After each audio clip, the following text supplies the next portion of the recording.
Сайн байцгаана уу хүн үзэгчдээ.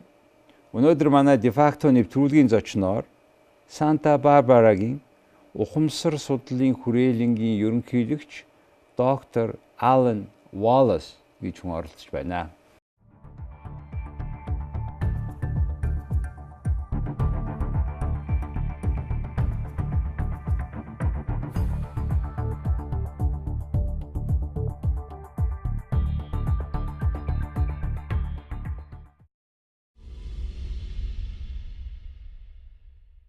Good evening. Good evening. Welcome to Mongolia, sir. My pleasure to join you. Thank you. I understand it is not your first visit to Mongolia. No, this is my fourth visit now. Fourth visit. So what keeps you bringing to Mongolia? Well, I'm fascinated by the culture. I have a 45-year-old experience with Tibetan Buddhism. I've been a Buddhist for that long. And so obviously Mongolian culture and Buddhism are not the same as Tibet, but there's a strong kinship there. And this is also quite unique as a country with its deep Buddhist roots, which has saturated Mongolian culture in so many different ways. But also it is fascinating because we're witnessing right now, as you know so much better than I, a renaissance of Mongolian culture, both the secular aspects as well as the spiritual aspects. So I think it's a very exciting time, but a very pivotal time for Mongolia. And in any way I can be of service here, I'd be very happy to do so. I've been a disciple of the Dalai Lama for also 45 years.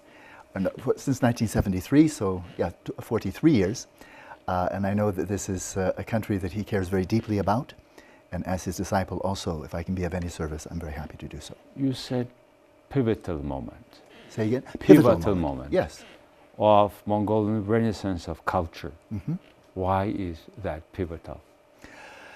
I believe it's pivotal in the sense that Mongolia has this unique and very rich culture which has been deeply nourished by Buddhism for centuries. But of course there was this great hiatus under the period of communism, and now with the resurgence of democracy here, I think Mongolian culture is really at a crossroads. One route that it can go, which I think would be frankly a great tragedy, would be simply to fall into the mainstream of modernity, which tends to be very strongly influenced by materialism, by hedonic values, completely mundane pursuits of pleasure, of consumerism, which really is turning out to be catastrophic for the environment and for society at large. We're living modernity, and I'm very much part of that as an American. We're living with a mentality that our happiness is to be found outside through acquisition, consumption, and some idealistic notion, which is quite frankly quite crazy, that we'll have greater and greater happiness if we acquire and consume more and more and more. It's one way. The other way? The other way is not to turn back and try to turn the clock back, because that's impossible anyway, but to maintain the integrity and the richness and the depth and the uniqueness of Mongolian culture, very much including its spiritual values, its monastic tradition, its worldview, which is so deeply informed by Buddhism, and bring this into the 21st century. There are very few countries that are poised in this situation with the richness of Mahayana Buddhism. Bhutan, which I've visited now once, is something similar, and Mongolia, and then there are very few beyond that countries that are independent, that have democracies, that can truly bring Buddhist culture into the 21st century. I think this is important not only for the Mongolian people, and it is very important for them, for the young people, but also this small country, but in the very heart of Asia. I believe that an example can be set here, as it is being set in some respects in Bhutan, of showing the whole world another way. There's a way we can use science and technology and modern economics and so forth to the benefit of humanity and the world at large, but without relinquishing or abandoning our traditional values, our deep spiritual values, and seeing how they are in fact completely complementary with modern science and not simply at odds. I understand, but however, Mongolia had gone so long the time of vacuum in our spiritual life, which was filled sometimes with ideology that didn't work. Yes. It was locked the way fake. Yes. So at the end it's failed, fall apart. And you said that this pivotal moment, from time to time, I have just this feeling that we may tend to go stronger to material world rather than the spiritual world. Right. Spirit in the sense that we are more busy with our outside world than the inner world. Some has even no time, some is busy with daily life, earnings, etc. Do you agree with that? Or do we'll go more to a spiritual part? What do you think? What is your feeling? You know, coming from America, which with all of its pros and cons is a very powerful and very wealthy country. I mean, that's simply an objective fact. The so-called developed world, such as Western Europe, United States, these are the countries where one finds the highest rates of mental disease, of depression, of anxiety, insomnia, attention deficit hyperactivity disorder, post-traumatic stress disorder, of course, where there's civil war and so forth. But these are not, frankly, from my perspective, modernity, or these very modern, technologically developed countries, are not mentally healthy. They're not mentally healthy. Whereas Mongolia brings its deep roots. And yes, it was a 60-year period or so of domination by communists with the austerity of its very bleak and reductionistic worldview. But frankly, if we look at the larger history of Mongolia and that 60-year period, that's a brief blip. And so it's not a matter, I think what is a big mistake, and you're not suggesting this mistake, but a big mistake is to say, all right, which shall we follow? Shall we follow a more spiritual worldview, set of ideals and way of life, or shall we follow a more scientific and modern worldview? And I think it's a false dichotomy. Many people equate science with scientific materialism. And this is, frankly, it's propaganda. It's profoundly false propaganda. Many scientists are not materialists. Many materialists are not scientists. And so I think Mongolia is poised to take, frankly, the best of modernity with science, technology, economics, modern agriculture, and so forth. But there's no need, and there's no need to abandon its very deep spiritual values, which in fact, the spirituality of Buddhism is to a very large extent compatible with and complementary with the worldviews of science, and not incompatible. Buddhism is incompatible with materialism. I understand. When I met Dalai Lama, he was talking about 3 parts of the religion, of Buddhism. He said the science, philosophy, and the religious itself, spiritual part. And he said, if we learn, at least from that philosophy, the way how we approach to life, to values important for decent living, so it's already would be a very good, it will be already good step towards Buddhism. Do you agree with that? I thoroughly agree with that, yes. Then what can we do? How do we get this one working in this country? What we are missing, what can we do? I think if there are conferences, there are meetings, there's also even research where we bring open-minded scientists who are not stuck in materialism to Mongolia, who are open-minded, open to the possibility of very profound discoveries, insights from the Buddhist side, and bring these together in a complementary fashion. Then one can draw from the vitality, the strength of the Buddhist tradition, which is very rational, it's very reasonable, and it's profoundly based in experience. Well, that is also true of science. Now, both Buddhism can also fall into dogmatism and closed-mindedness, because people fall into that. And science also falls into dogmatism and closed-mindedness, and that's because they're people. But if we bring together the best of the two, the philosophy of Buddhism, but also the science of Buddhism, and where Buddhism is at its strength, is the science of the mind, with extraordinarily sophisticated methods for exploring the nature of the mind, the potentials of the mind, the true causes of suffering, the true causes of genuine happiness, and see how these are complementary to the many wonderful insights of science. So then Mongolia can choose the best from both sides. It sounds perfect. I like this idea. We have for that a lot to go ahead. Good, as you said, Buddhist traditions. But however, today, in today's world, how to get it working? Through which channel? For example, people say we go to Randang and we do expect different things, like at least the Christians, what they do, etc. So from where to start? Egg or chicken, This is the issue, chicken and the egg, yes. Yeah. Well, there's a framework that is very common in the Buddhist tradition of outer, inner, and one can say innermost. And all three of these are very important.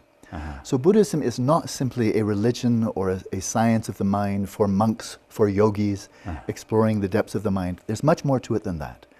Buddhism has always been rooted in ethics. If there's no ethics, there's no Buddhism. And the ethics is, as His Holiness the Dalai Lama so rightly says, it's rooted in nonviolence and in benevolence. This is within human society, but also for other sentient beings, animals. But there's also environmental ethics. And Buddhism is very strong there, has much to contribute. And so this is the outer. How can we bring greater benefit to society at large? How can Mongolia maintain a sustainable economy with respect to this extraordinary land that is your homeland? So that's the outer. The inner can be brought into education. And this is not necessarily Buddhist, because of course Mongolia is comprised not only of Buddhists, but people who are some perhaps agnostic, or they're still maybe following communism, or they're Christian, and so forth. Quite rightly, it's a pluralistic society. But in education, there are elements from Buddhism that are really about mental training, developing attention skills, developing mindfulness, empathy, teaching secular ethics in the school system. It's teaching values that are beyond the hedonic or materialistic values. And this is good for everyone. I'm going from here to Singapore, from Singapore to Australia, and emphasizing mostly this in a rather secular environment, in universities and so forth. There's much that can be brought from Buddhism out into the world for education, for mental health, and for applying this in business. Business must be ethical, otherwise it's corrupt. Business can help society, or it can be in antagonism to society. Buddhism has a lot to offer there, even for non-Buddhists. And finally, so we have outer, that would be the inner, and the innermost is, Buddhism does have a 2,600-year history now of rational and deeply empirical research into the nature of the mind, the nature of consciousness, and it's the strongest challenge to materialism that I think one will find anywhere. And so to be supporting that, it's not very costly, but to create what I call contemplative research facilities, where people are being professionally trained in contemplative inquiry, very much like neuroscientists or physicists or biologists are professionally trained in their respective fields. Buddhist contemplative inquiry should be just at the same level of professionalism, and this is the deepest level, which could also, again, the discoveries made there can be of tremendous implication or ramification for society at large. That's what you are doing actually in Mongolia with our lamas, monks, right? I am indeed working with them, and I'm working internationally. Innermost, right? Yeah, indeed that. Okay, how is it working? Well, we're in the infancy phase now, but it's moving along very well. There is a center here in Mongolia already, and I know I've had some communication with the man who has funded it, and part of it is academic, more the academic training, but part of it is the sophisticated contemplative training. The land is already purchased, the interest is there. I believe it has the full support of His Holiness Dalai Lama. Mongolian person? Mongolian person, all Mongolia, yeah. Okay. So as a Westerner, I'm here not to run things, okay, but rather to act as a catalyst. I find myself to be a very international person. Very interesting, because if the inner, the most work, and it has more impact on the inner than outer, yes, logically probably it will go through like this. Now, how do you see future Gandang temple, monasteries, temples where Mongolians would go with pleasure, with kind of inner call that you want to go there because it makes you a better person? Yes. What kind of things to be made in this country so that our temples, lamas, these places are calling the inner world of the people? Right, right. What can be done? I think the great challenge here is to maintain the vitality of the Buddhist tradition in two complementary fashions. One is the wisdom. There is so much wisdom, insight, genuine discoveries from 2,600 years of practice, not only by the Buddha himself, but by 100 generations of Buddhists in India, Tibet, Mongolia, China, and so forth, so that people would go to the temples, the monasteries, even visit hermitages for the wisdom, to know that they are here, they are encountering people that have devoted their lives. How to get this trigger working, how to make it trigger. Well, I'll just finish the thought. Wisdom and compassion. Yes. That is, if we go to a neuroscience lab Yes. or an astronomical observatory, Yes. we expect to learn something, but we don't expect to learn anything about compassion or ethics, Correct. right? Yes. If we go to a church or a temple or a synagogue, we expect to learn about compassion, but not so much about science or discovery. But Buddhism is, if it's not unique, it's very unusual in the sense that it brings together wisdom and compassion. And so in this regard, such centers can be profoundly spiritual in the sense of deeply ethical, benevolent, compassionate, but also in the same place have people who are doing very deep investigation into the nature of the mind, the nature of consciousness, making discoveries, and this can be in collaboration with scientists. Both cognitive scientists, but also psychologists and psychiatrists who are really trying to heal people mentally. Well, I tend to bring things on the surface where people live today. Yes. Now, Mongolians, do they go to Gandha temple? And why do they go? If you ask that questions, for example, the senior people, mostly they go there for praying, for happiness and better days of their spring offs, etc., children, and or they go to ask them to read, we call it, to read certain books of certain teachings, which is all in Tibetan, by the way. Sure. So to make sure that your spring offs children do better. So there's a kind of dark wall that we don't understand because this whole teaching is in Tibetan language. Right. So it is like we go through Lama, and there is several interpretations, which kind of discover it in a way, according to Dalai Lama. When I check it, ask several questions like, you know, we have a word after somebody passed away, we say, the Lama will open the golden box, which says that this person lived longer than he is supposed to, or shorter, all this, and then the main cause of the death was this and that. How this doesn't? I mean, very hard to accept that a person is supposed to live only 61, then he only lived 62, which 1 year. How do you explain how to get all these things to a house of Mongolia? Right. When we deal with this level, we're in the midst of Buddhist teachings on karma. And the Buddha said of all of the teachings he gave, which were clearly very vast, he said the teachings on karma are the most complex, the most difficult to understand, and in many ways the least accessible to rational and empirical investigation. So it's more the matter of religion. Now, I am religious, so the fact that there are major aspects of Buddhism that are religious, I'm very happy with that. But what you're referring to there is really the religious side of Buddhism. And it's of great value if one has faith. If one doesn't have faith, it looks simply quite alien or even unbelievable. But it's ever so important to recognize Buddhism is not simply a religion, because the very term religion is something coined in Europe. It's not a Mongolian term or a Chinese or Tibetan or Sanskrit term. It's a Western term. So Buddhism is not simply a religion, as His Holiness Dalai Lama said. It has religious aspects, and people with faith are very drawn to that. I am. But it also has a very strong philosophical component, and this is rational. It's very deeply logical. It lends itself to critical investigation, and this is also a great strength of Buddhism. And then the scientific element. This is experiential. But it's experiential in a very broad bandwidth. Experiential in the sense that Mongolian children, for example, if we look at the crossroads, Mongolian children from very early age could be taught very simple, basic meditation methods for developing attention, a mindfulness, memory, developing intelligence, empathy, compassion. This is all part of Buddhist training. And one doesn't need to be Buddhist, and one doesn't need to be religious. Yeah, just talking about how to get their parents of these children, want to do so.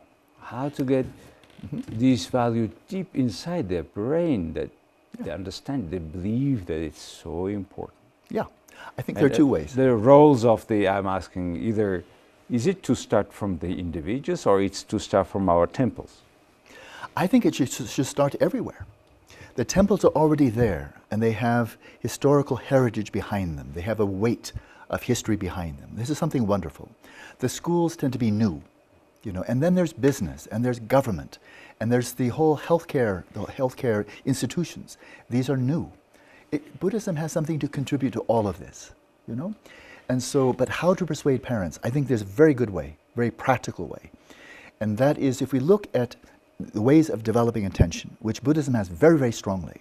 Attention, memory, mindfulness, critical abilities of thinking rationally, which in the monastic tradition with the debating is I was trained in that for years. It's very effective.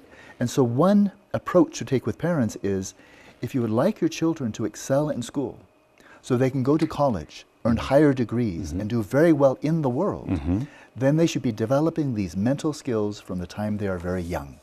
It will help them for their whole lives in terms of just having a good life, hedonically, on the one hand. On the other hand, this crucial point, and that is we have two types of happiness. And it's not good and bad, there's simply two types. And one type of happiness is the type of happiness, pleasure, joy that we can acquire by means of wealth, by means of influence, by means of status, right? Three things: wealth, influence, and status. And if you have any of those three, it puts you in a better position to have a good life. It's true, right? At the same time, how many people are there who are wealthy, have great high status, and are very influential, who are also miserable, and maybe also very unethical, extremely corrupt? So the fact that one comes to a high level of wealth, power, and prestige is no guarantee you'll be happy or that you'll be a good person, right?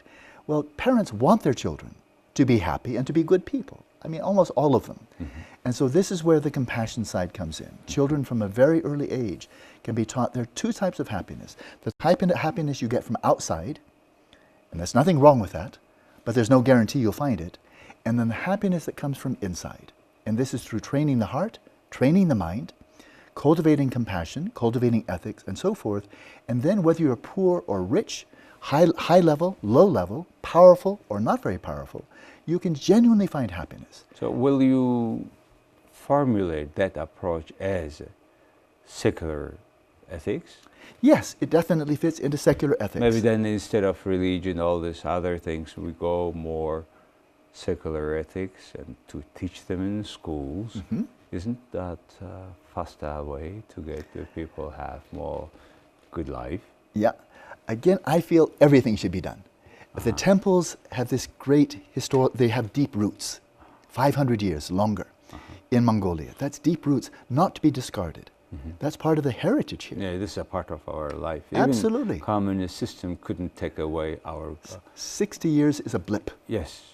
In a way, yeah. Well, I mean, from grandparents, we still keep those statues, those Buddha, and keep it's like a very sacred place in home. Yeah. Pray, for the best, something. That's very deep root. Even I think the most that time communists are now on atheists' house. There is certain sacred place where you stay for a second with yourself. Yes. Think about parents who passed away or grandees, and then think about values. At a certain point. Yeah.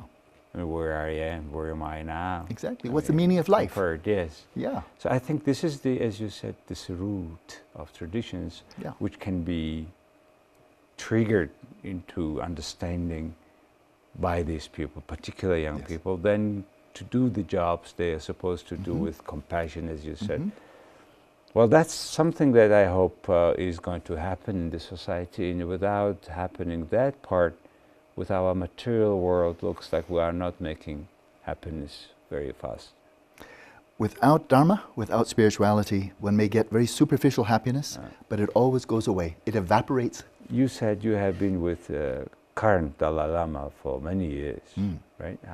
How many years altogether you were close to him? I first went to India in 1971, so that is actually 45 years. Okay. And I went to Dharamsala for 4 years, and very early in that time I met him. I immediately recognized he was my lama. That is, really I took refuge in him. So it's 45 years since I've had a personal relationship with him. I've translated for him off and on since 1979. Those big books you have translated? I've translated about 20 books, yeah. 20 books. Yeah. Yeah, that's why your name is very familiar. And working close to him, translating, how do you find him as an individual? I find him to be utterly unique, at the same time so wonderfully human. When he says that he is a simple Buddhist monk, he means it. And it's true. But he's also the most balanced man I've ever met in terms of wisdom and compassion. He's a universal man. He feels at home everywhere he goes. There is no one on the earth whom I more deeply wish to emulate than His Holiness. How to get that humility, the modesty? I was stuck also with the same feeling as you just described when I met and made interview for 45 minutes sitting together. Yes. And I thought, how to get everybody like this?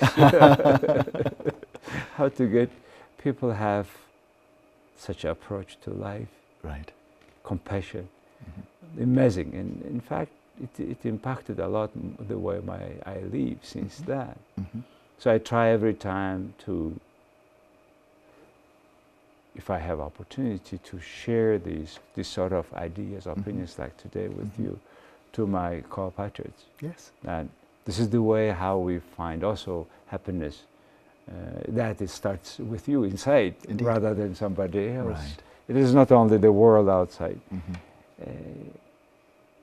And as I also discussed with Dalai Lama, first probably approach is to translate all Buddha teaching into Mongolian. Yes, crucial. What kind of, since you have been meeting our major players in our temples, how does it go? How far it will go to have those translations done and written in a way that every kid understands? I understand there's classical Mongolian and then more contemporary Mongolian. And so there's a lot of literature in classical Mongolian, and many of the monks, of course, read fluent Tibetan, so they have a wealth of knowledge there. But what is really crucial here is to translate this into modern Mongolian. And so children, ordinary people who are literate, they can read it, they can understand it. But also, in addition to the literature, there have to be people who teach.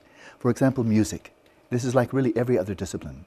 If you really developed a passion to learn to, let's say, play piano, well, there are many, many good books. There's a lot of music out there. But how long would it take you to learn piano if you had no teacher? You know. And this is true for everything else, you know.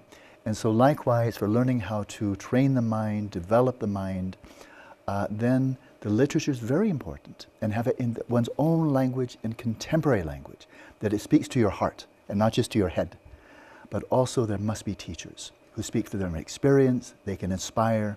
And like His Holiness Dalai Lama, they set an example by their sheer presence. His Holiness is called in Tibetan Gundun, the presence, a physical presence. And you know, and I know, just being in His presence is transformative. And so sometimes His words are very simple. How to get then these, our lamas? Yes. People are feeling that way.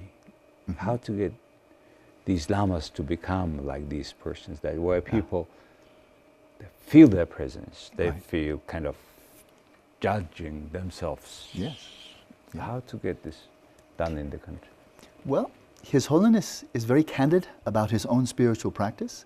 He gets up every morning at 3:30, and he has something like 5 hours of his own devotions, his own meditations, his own study, before he performs all of his many, many duties in the world. You know how much he travels, how many people he meets, how many conferences. Amazing how all the time energetic it looks like. And he's 81 years old. But with all of his obligations, you know, which you think he must be one of the busiest people on the planet, still 5 hours a day. He's there from the first thing in the morning, cultivating his own mind. He speaks not as somebody who is born enlightened or is born as he is now, But through decades of regular practice of wisdom, compassion, integrating wisdom and compassion, that's how you turn into a person like the Dalai Lama. Do you do that yourself? Not on the level he does, but yes, this is my passion. That I am a scholar, but to my mind, especially as I'm getting older, even more important than the scholarship is whatever I've learned, try to put it into practice. In meditation, but also in daily interactive. How many followers in California? In California, I don't, probably just hundreds, but I'm actually teaching much more internationally. Internationally. Even more in Europe, Australia, Asia than I am in the United States. I don't know why that's happened, but I'm much more of an international teacher than simply a Californian teacher. You know, Alan, what you do, what you have just now explained through your also books, translations, I think you are part of changing our world today. Some may know, some may not know. But however, through people like you, people now finally enriching the things otherwise there was just blank. Thank you very much for your wonderful job. Thank you. And I would like to wish success to you and to your all followers and the other lamas who are working with you every year. Thank you very much. Thank you so much. It's a privilege to be here. Thank you. Thank you.